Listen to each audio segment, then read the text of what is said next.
Hello everyone, welcome to full learning. आपका हमारे YouTube channel full learning में स्वागत है। और आज के वीडियो हम शुरू करने वाले हैं द्विघाती सूत्र से या सीरीधराचारी विधि से द्विघात समीकरण हल करना, यानी क्वाड्रेटिक इक्वेशन कैसे सॉल्व करते हैं सीरीधराचारी विधि से। आज हम इस वीडियो में जानेंगे, ठीक है। इससे पहले मैं कुछ आपको बेसिक बताऊंगा और आप इस वीडियो शुरू से लेकर आखिर तक पूरा देख लेना। 100% गारंटी देता हूँ आपको द्विघाती सूत्र समीकरण हल करनी आ जाएंगी। कौन सी? द्विघात समीकरण, ठीक है। और इससे पहले मैं ये 2 वीडियो और बना चुका हूँ कि द्विघात समीकरण के फैक्टर यानी गुणनखंड कैसे करते हैं, उस पर भी एक वीडियो बना चुका हूँ, उसे आप जरूर देखें। और गुणनखंड विधि से द्विघात समीकरण कैसे हल करते हैं या मूल कैसे निकालते हैं द्विघात समीकरण की गुणनखंड विधि से, वो वीडियो में बना चुका हूँ, उसे भी जरूर देखें आप, ठीक है। और आज का हमारा टॉपिक है द्विघाती सूत्र, या इसे ही बोलते हैं द्विघाती सूत्र को ही बोलते हैं श्रीधराचार्य विधि, ठीक है। श्रीधराचार्य विधि से द्विघात समीकरण हल करना। चलिए स्टार्ट करते हैं। इससे पहले मैं कुछ बता देता हूँ, आप इसे ध्यान से समझना दोस्तों। चलिए स्टार्ट करते हैं। देखिए,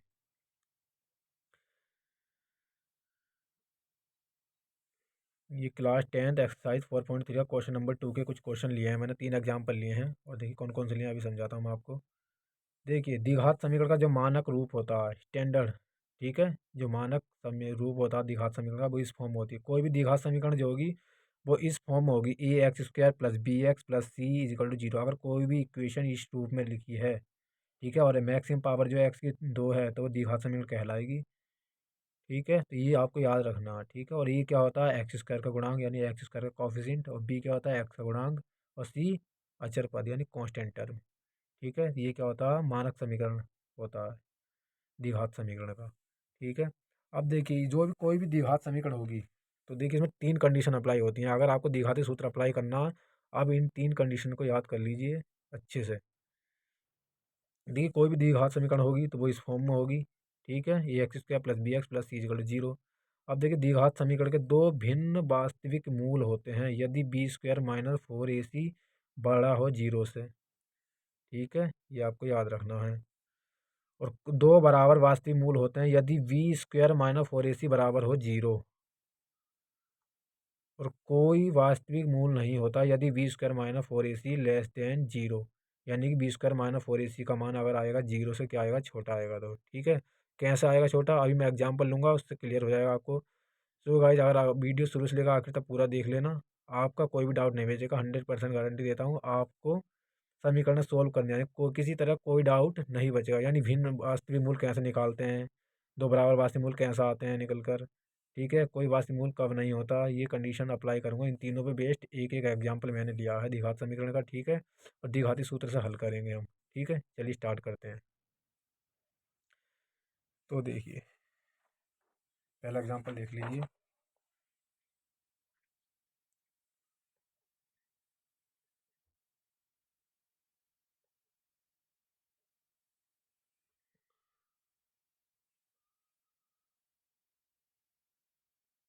2x² minus 7x plus 3 is equal to zero. और ये भी याद रखना है कौन से एक्सरसाइज का, ये क्लास 10th का एनसीईआरटी की जो गणित है, एक्सरसाइज 4.3 का क्वेश्चन नंबर 2 में कहा गया है कि द्विघाती सूत्र का उपयोग करते हुए इनके मूल ज्ञात कीजिए। मूल ज्ञात करने का मतलब होता है कि एक्स का मान निकाल लें, ठीक है। और द्विघात समीकरण के मैक्सिमम दो ही मूल होते हैं, ठीक है, दो पावर वाली समीकरण होती है ये। एक्स की दो मैक्सिमम पावर कितनी होती है? दो। तो इसलिए क्या हो जाएंगे, दो ही क्या हो जाएंगे इसके मूल। चलिए अब द्विघाती सूत्र अप्लाई करेंगे। सबसे पहले आप क्या जानते हैं ये याद रखना कि द्विघात समीकरण जो स्टैंडर्ड फॉर्म होती है वो क्या होती है? मानक समीकरण जो होता है, ये x square plus B x plus C is equal to zero. ये इस फॉर्म में लिखी हुई है, देखिए ये हो गया, ये बी हो गया, ये सी हो गया। तो ये a x square plus B x वाला प्लस सी के रूप में लिखा हुआ है। अब क्या करेंगे, इसकी तुलना इस समीकरण से कर देंगे। तो करेंगे तो देखिए यहाँ से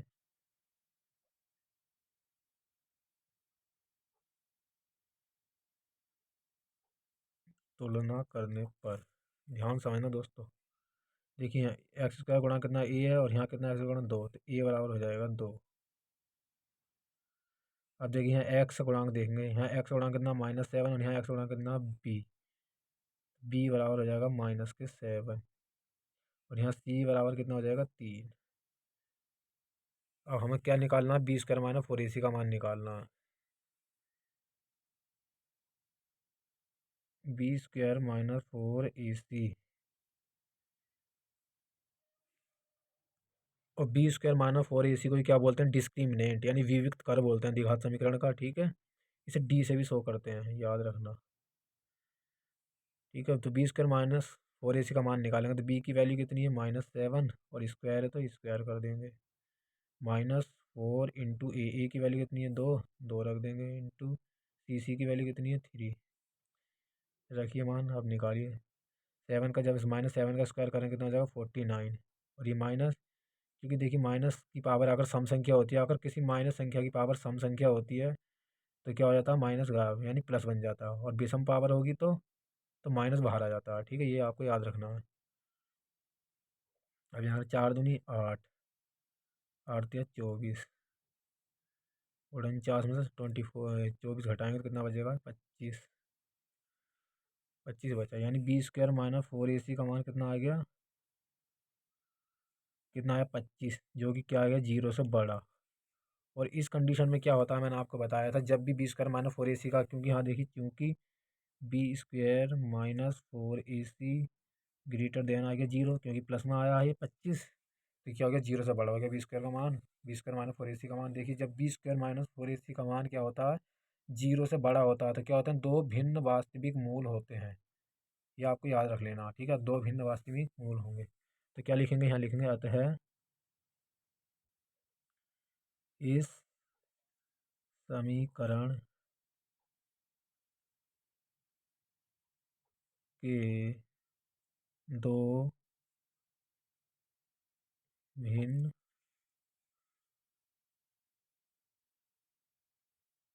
वास्तविक, भिन्न का मतलब अलग अलग, और वास्तविक मूल होंगे। अब इस कंडीशन में हम क्या अप्लाई करेंगे, द्विघाती सूत्र। चलिए अब देखते हैं द्विघाती सूत्र क्या होता है। देखिए द्विघाती सूत्र को लिख लीजिए, सिंपली क्या होता है, याद रखना द्विघाती सूत्र।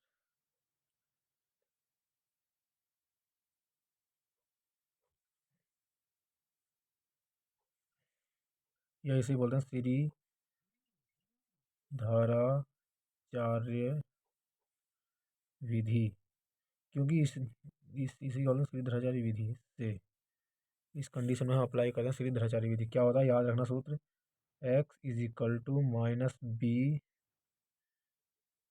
Plus minus under root B square minus four A C upon 2a equal, यहाँ आएगा, समझ गए। याद रखना, ये होता है द्विघाती सूत्र। अब हमें रूट, देखिए हमें क्या करना पड़ता है, गुणनखंड विधि से तो हमें क्या करना है, फैक्टर करने पड़ते हैं, तब जाके एक्स के मान निकालने पड़ते हैं। इसमें डायरेक्ट ही एक्स के मान निकल कर आ जाते हैं, वैल्यू रख देते हैं और डायरेक्ट ही क्या होते हैं, सूत्र से मूल निकल कर आ जाते हैं द्विघात समीकरण के। और इसी सूत्र द्विघाती, इसी क्या बोलते हैं, द्विघाती सूत्र। और इसी द्विघाती सूत्र को किसने दिया था, श्री धराचार्य जी ने दिया था, इसीलिए इसे क्या कहते हैं, श्री धराचार्य विधि कहते हैं। ठीक है, अब देखिए बी स्क्वायर है, हम क्या करेंगे, एक्स ऐसे ही रहेगा, माइनस भी ऐसे ही रहेगा, बी, बी कितना है, ऊपर हमने लिखा था, देख लीजिए, माइनस के 7 ये है। ठीक है, तो -7 यहाँ पर रख देंगे, बी की जगह पर माइनस, ये तो सूत्र वाला माइनस है, और बी की जगह रख देंगे -7, प्लस माइनस ये आ गया अंडर रूट, और B square minus four A सी का मान अभी निकाला था हमने, कितना आया था, 25। 2 इंटू ए की वैल्यू कितनी है, ए भी देख लीजिए, ऊपर ए लिखा हुआ है, 2, ए का मान कितना, 2, तो यहाँ रख देंगे 2। अब सोल्व कर देंगे, माइनस माइनस प्लस हो जाएगा, जब ब्रैकेट खोलेगा तो इसका प्लस माइनस, 25 का वर्गमूल होता है 5, ये आपको याद रखना, बटे 2 2 जा 4, यानी 2 दूनी 4। अब क्या करेंगे इसके बाद, क्या करेंगे, एक बार प्लस चिन्ह ले लेंगे और एक बार माइनस चिन्ह, तो यहाँ लिखेंगे प्लस चिन्ह या धनात्मक चिन्ह लेने पर, और इधर माइनस चिन्ह या ऋणात्मक चिन्ह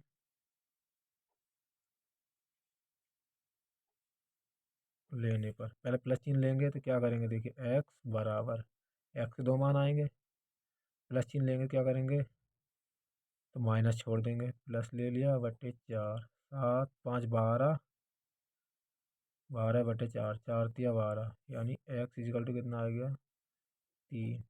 एक मूल तो ये आ गया इसका, ठीक है। अब दूसरा देखना माइनस चिन्ह लेने पर, और जब माइनस चिन्ह लेंगे तो क्या करेंगे, प्लस चिन्ह छोड़ देंगे, तो एक्स इजिकल टू यहाँ से हो जाएगा कितना, 7 - 5/2, सॉरी 4 है।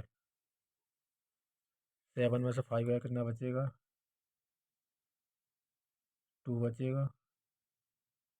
2/4, 2 × 1 = 1, 2 × 2 = 4, यानी एक्स इजिकल टू आ जाएगा 1/2। एक रूट ये आ गया इसका, यानी कि मूल इसे बोलते हैं। इस तरह से आप सोल्व कर सकते हैं किसी भी द्विघात समीकरण को, ठीक है। ये पहले कौन सी वाली कंडीशन थी, जब क्या हो, b² - 4ac बड़ा हो 0 से, ठीक है। तो इस कंडीशन में क्या होते हैं, दो भिन्न वास्तविक मूल होते हैं। आप चाहें तो इसका स्क्रीनशॉट ले लीजिए, पहले यहाँ से ले लीजिए स्क्रीनशॉट।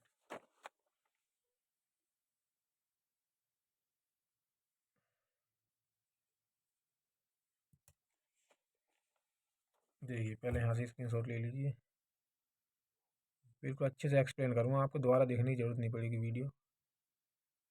एक बार अगर सही से समझ के देख लेंगे तो देखिए, ये पहली कंडीशन हमारी अप्लाई हो गई है कि दो भिन्न वास्तविक मूल होते हैं कब, जब b² - 4ac बड़ा हो 0 से, यानी b² - 4ac का मान क्या हो, बड़ा। इसी पे बेस्ड मैंने एग्जाम्पल लिया था, ये एग्जाम्पल था, देखिए इसका स्क्रीनशॉट ले लीजिए।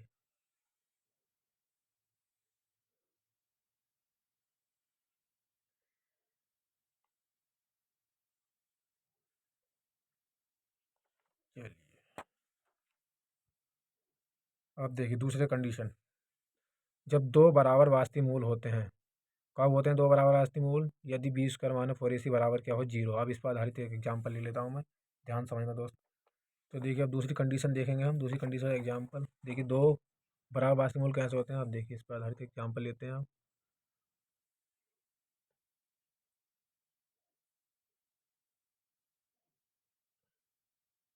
Four x square plus 4√3x+3 = 0। ये भी देखिए द्विघात समीकरण है, और किसके फॉर्म में है ये, हम जानते हैं द्विघात समीकरण का मानक रूप क्या होता है, ax² + bx + c = 0। देखिए ये भी इस फॉर्म में है, ये समीकरण जो लिखा हुआ है ऊपर देखिए, ax², b कितना हो गया, 4√3 bx + c = 3 हो गया। इस प्रकार क्या ये मानक रूप में लिखा हुआ है, तो क्या करेंगे आप, इसकी तुलना कर देंगे, तुलना करने पर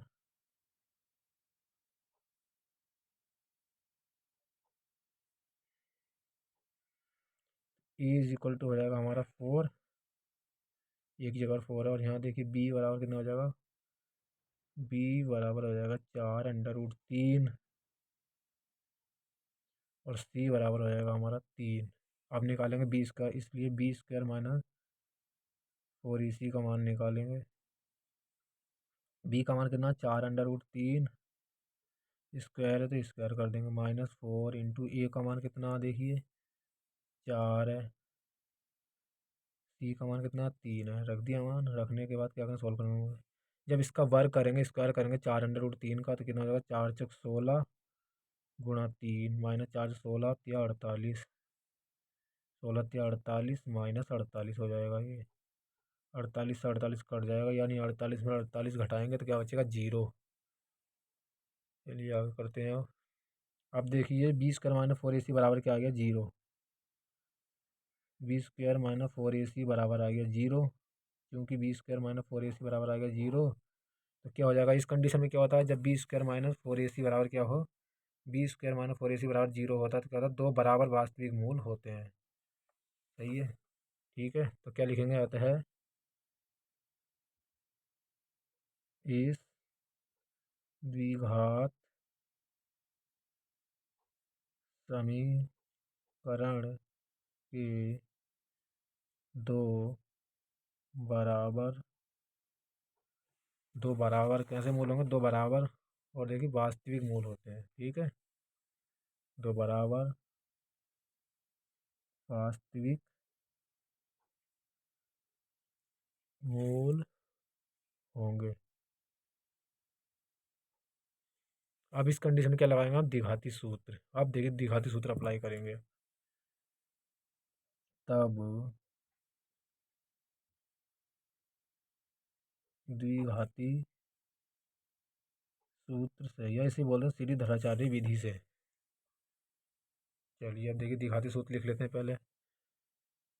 x is equal to minus B plus minus under root B square minus 4ac divided by 2a। ठीक है, अब इसमें वैल्यू रख देंगे हम। x इज इक्वल टू ऐसे ही माइनस बी की वैल्यू कितनी है पर देखिए हमने तुलना करके निकाला था अभी। देखिए 4√3 है तो रख देंगे यहाँ।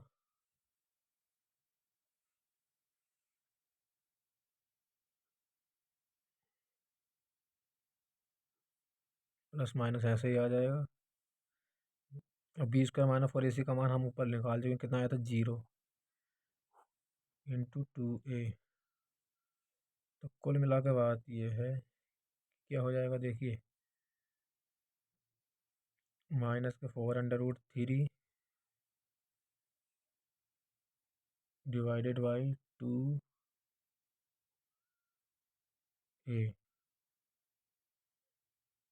ये तो जीरो हो गया, टर्म खत्म हो गया जीरो। ठीक है, अब क्या रखेंगे देखिए, a का मान रख दीजिए यहाँ से -4√3 इंटू 2a का मान कितना ऊपर निकाला था हमने, तुलना करके तो आया था 4।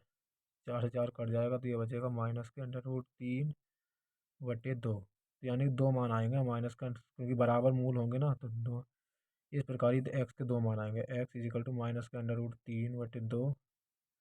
दूसरा ही मूल कितना होगा, दूसरा भी सेम यही रहेगा, क्योंकि दूसरी कंडीशन क्या कहती है।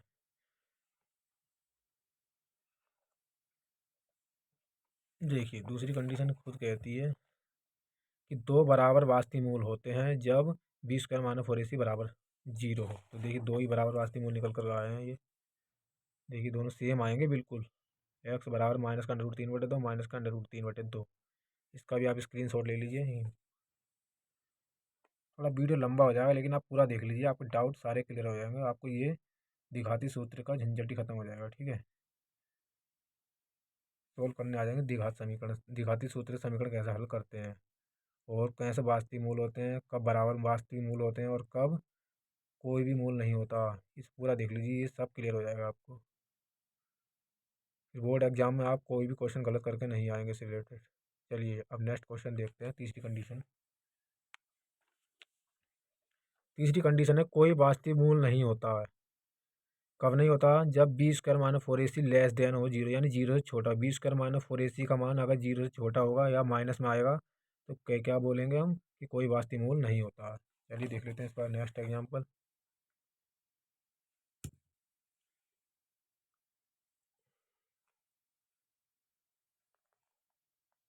देखिए नेक्स्ट एग्जाम्पल, 2x² प्लस के x प्लस के 4 इज इक्वल टू 0, ये समीकरण लिए मैंने। अब देखिए इसकी तुलना करेंगे किसके मानक समीकरण ax² plus bx plus c is equal to 0 से क्या करेंगे, तुलना करने भी इन दोनों समीकरणों की आपस में क्या करेंगे, तुलना कर देंगे। तुलना करने पर तो a बराबर कितना हो जाएगा देखिए 2, b बराबर, यहाँ देखिए एक्स एक्स का गुणा कितना 2 है, यहाँ एक्स का गुणा कितना a है, तो a बराबर हो जाएगा 2। यहाँ b एक्स का गुणा कितना b, और यहाँ पे एक्स का गुणा कुछ नहीं तो 1 होता है। जब कुछ नहीं होता तो 1 माना जाता है। ठीक है, तो b बराबर हो जाएगा 1। यहाँ c बराबर कितना हो जाएगा 4। तुलना करके abc के मान आ गए। अब क्या करेंगे, b² - 4ac का मान निकालेंगे, इसलिए b² - 4ac बराबर b का मान कितना है देखिए 1 है तो 1 का स्क्वायर कर देंगे, -4 इंटू a का मान कितना 2, 2 रख देंगे। c की वैल्यू कितनी है 4, तो 4 रख देंगे। एक कवर करेंगे 1, 4 दूनी 8, 8 चौक 32, तो ये आ गया 32। जब इसमें घटाएंगे तो आ जाएगा -31, यानी कि आ गया 0 से। जब कोई संख्या माइनस की होती है वो 0 से भी छोटी होती है। ठीक है, तो हम कह सकते हैं क्योंकि b² - 4ac लेस देन क्या आ गया 0। और याद रखना दोस्तों, जब भी b² - 4ac का मान क्या आता है 0 से छोटा आता है तो कोई भी वास्तविक मूल नहीं होते हैं, ये तीसरी कंडीशन कहती है। ये लिखी हुई देखिए तीसरी कंडीशन, इनका स्क्रीनशॉट ले लेना। कोई वास्तविक मूल नहीं होता यदि b² - 4ac लेस देन क्या होगा 0 से छोटा, यानी कि जी b² - 4ac का मान क्या होगा 0 से छोटा होगा। तो अब हम यहाँ क्या लिखेंगे, यहाँ लिखेंगे अतः इस द्विघात समीकरण का कोई वास्तविक मूल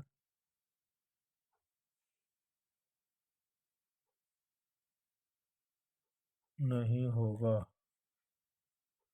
इस तरह से आप इन प्रश्नों को सॉल्व कर सकते हैं दोस्तों। ठीक है, देखिए तीनों कंडीशन मैंने अच्छे से एक्सप्लेन कर दी हैं। तीनों कंडीशन आप देख लीजिए, और तीनों पे एक एक क्वेश्चन भी करा दिया मैंने बेस्ट। ठीक है, एग्जाम्पल क्लियर भी कर दिया आपको, पूरा अच्छी तरह समझा दिया। आप इसका स्क्रीनशॉट ले लेना क्वेश्चन का भी।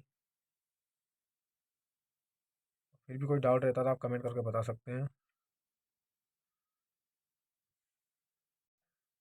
तो ठीक है, इस कंडीशन में देखिए, जब भी कोई क्या बोलते हैं, कोई वास्तविक मूल नहीं होता तो इस कंडीशन में द्विघाती सूत्र अप्लाई नहीं होता है। हम इस कंडीशन में द्विघाती सूत्र नहीं लगा सकते हैं। ठीक है, द्विघाती सूत्र कब लगेगा? जब वो दो कंडीशन अप्लाई होंगी। कौन सी वाली? ये वाली। जब दो बराबर वास्तविक मूल होंगे, यानी बी स्क्वायर माइनस 4ac का मान बड़ा होगा जीरो से, तब भी द्विघाती सूत्र हम यहाँ लगा सकते हैं। जब दो बराबर वास्तविक मूल होते हैं तब भी हम क्या लगाएंगे? यहाँ द्विघाती सूत्र लगा सकते हैं, लेकिन इस तीसरी वाली कंडीशन में द्विघाती सूत्र नहीं लगाएंगे। ठीक है, कोई हल नहीं आता होता है।